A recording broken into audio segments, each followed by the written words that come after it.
Yeah, don't forget to look at your shadow to make sure he's still covered. Yep, looks pretty good. There you go, that's how you do it. Now, put together the big strides. Judge at B, see that? Gotta give me a 9 for sure.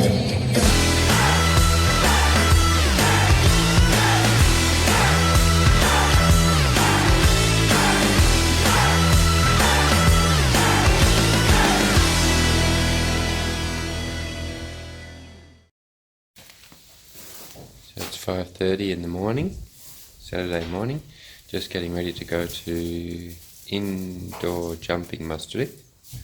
We're doing a clinic masterclass today, and also Brett is preparing to ride his famous freestyle. Katja padding flambeau we use for the clinic. Flambeau's going to get a shock. He's a rookie to big indoor shows, so we use it as a bit of a training. So it's a nice experience to be able to take a young horse. He's 7 years old, so to go to an indoor show and be able to go through the TRT method and get him into a relaxed state in such a big environment is a really good experience for them.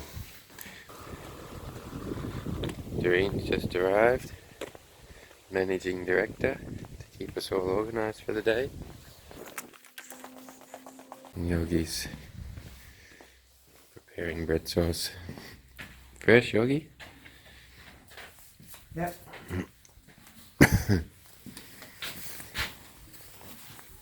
He's still sleeping. He's still sleeping. He doesn't know he's out of the box yet.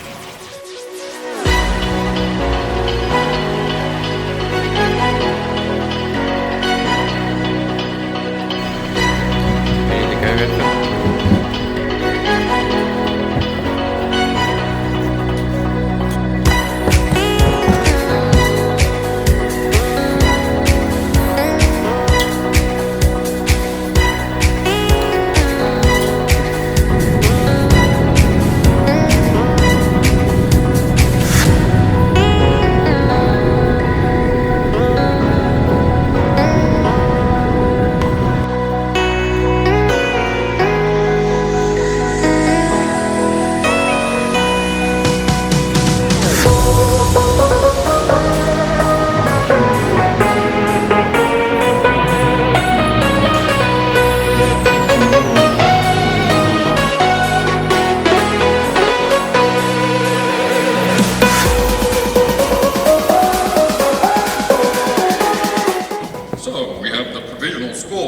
From the previous rider, Hans Edward Mindergal and Glock's flirty voice, with a percentage of 99.999%.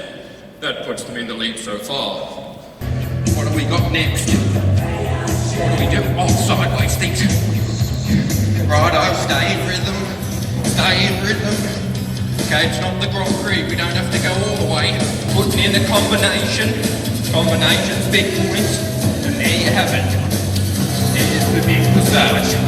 Ladies and gentlemen, what a test! A warm hand once again for the one and only Brett Giddy. En die handen op elkaar.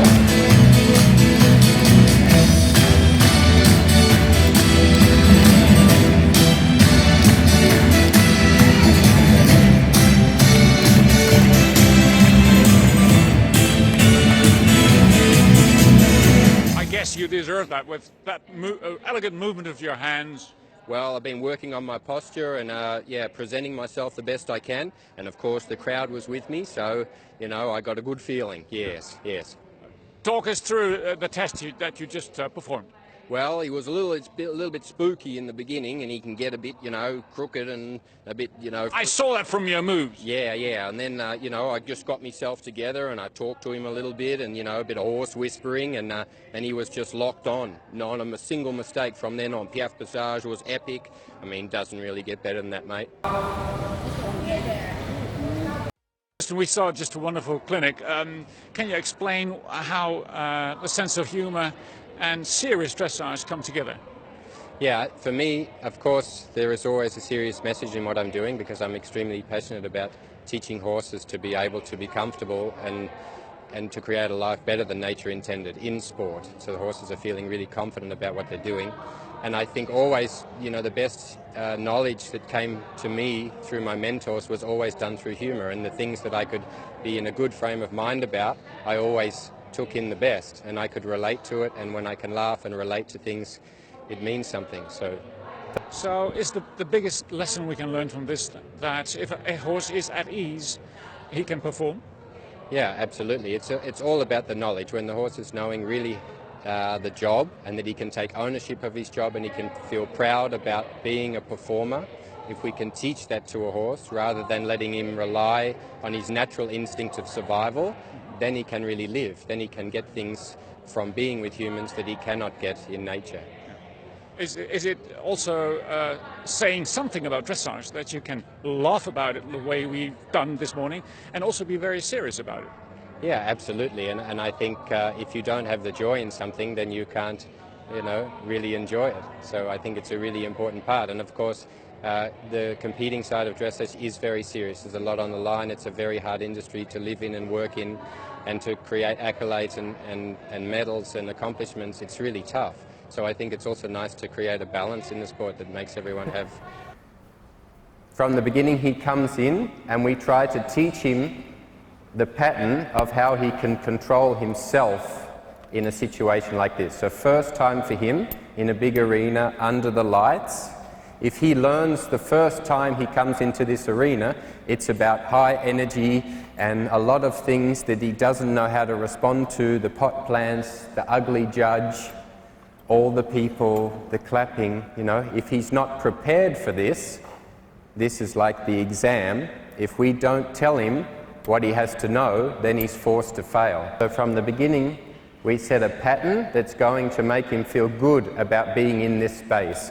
And if he's not able to control himself and stand in an environment like this, it only takes a small bit of pressure for then him to be really not in control. And then it's the job of the rider to control the horse, that you end up restraining the horse and it becomes the dictator and the slave, and not that the horse feels he's in control of himself and he wants to perform the dressage more than the rider. So that's our goal. We're teaching him here how to make a good decision, how to be a good decision maker. When you can't make a good decision and you don't have the knowledge of knowing how to control your body, then you can only go into survival. So leaving your horse with only the knowledge of how to survive in the environment, of course, is the worst thing we can do. So it's of course nothing to do with the tools. It's nothing to do with the flag and umbrella, and even though it's nice that you can cover your horse with a flag and umbrella, it's not about the tool. It's not about gentling your horse and desensitizing to make him quiet. It's about asking him a question, left hind, and him being able to learn to make a good decision. If the question is not worth answering, you can stand all day and brush him with the flag and it feels nice, but it doesn't help him in reality when there is a certain pressure. And stand still. And then you really see how you can grow and develop a horse's movement through his mental state. Am I making my horse do something, or am I teaching him to do something? So the most important thing for us here is we do the preparation. He feels comfortable about his body. He knows what to do if he sees something, hears something. He feels like he's in control. Now we give him the experience of showing off. So what we're actually doing is using all you people and this demonstration for this horse to feel like he's a show-off. Good. So this is the goal, to be able to teach your horses how to want to be a dressage horse more than you. So of course this is a very small introduction with some really, no, I'm serious now, with some small pauses in between. And so, but this is the idea and this is my goal, that one day I can ride down the centre line, halt, salute, get off, and let my horse do the Grand Prix. You won't laugh when you see it. Thanks very much, people. I hope you have a great day.